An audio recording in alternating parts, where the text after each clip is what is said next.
Албанија ја претрка Македонија поради условите кои ги прифатија прво Зоран Заев, а потоа и Димитар Ковачевски.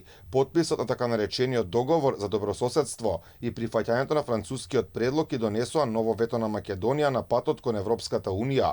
Поранешниот амбасадор Ристо Никовски за Алфа вели дека токму тие донесоа државата во една ваква ситуација да останеме осамени на Балканот на патот кон ЕУ. И сега се само тоа последици на таква глупост, ако сакате, во основата, бидејќи пред повеќе од 2 години Македонија прифати неприродни, ненормални, неприфатливи услови и сега мора да се плати цената. Така да ова е логичен расплет на глупоста, ако сакате, на претходната власт, која нас не доведе во една непријатна и крајно неприфатлива позиција. Со францускиот предлог Македонија прифати и 2 билатерални протоколи, особено вториот на кој подпис стави екс-министерот за надворешни Бујар Османи е проблематичен според Никовски, зашто историските преговори стане и европски услови за Македонија. Поранешниот амбасадор е со став дека државата мора да најде начин и да се откаже од тој протокол. Единствен начин да се излезе од ќорсокакот во кој сме доведени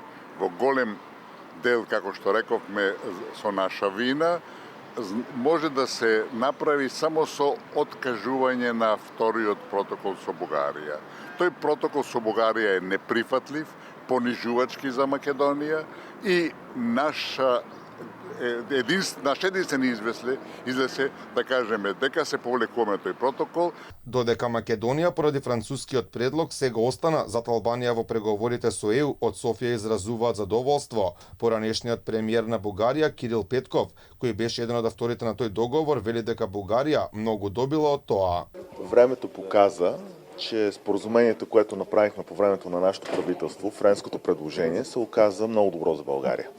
Реално целият Европейски съюз застана на страната на България и Република Северна Македония трябва да реши иска ли да приеме българите със своята конституция или пътя и към Европа се затваря. Така че всички критики през годините, които се случваха по френското споразумение, се оказа едно много добро споразумение за България. Францускиот предлог беше подпишан од претходната владеачка гарнитура без консултација со опозицијата и стручната фела во државата.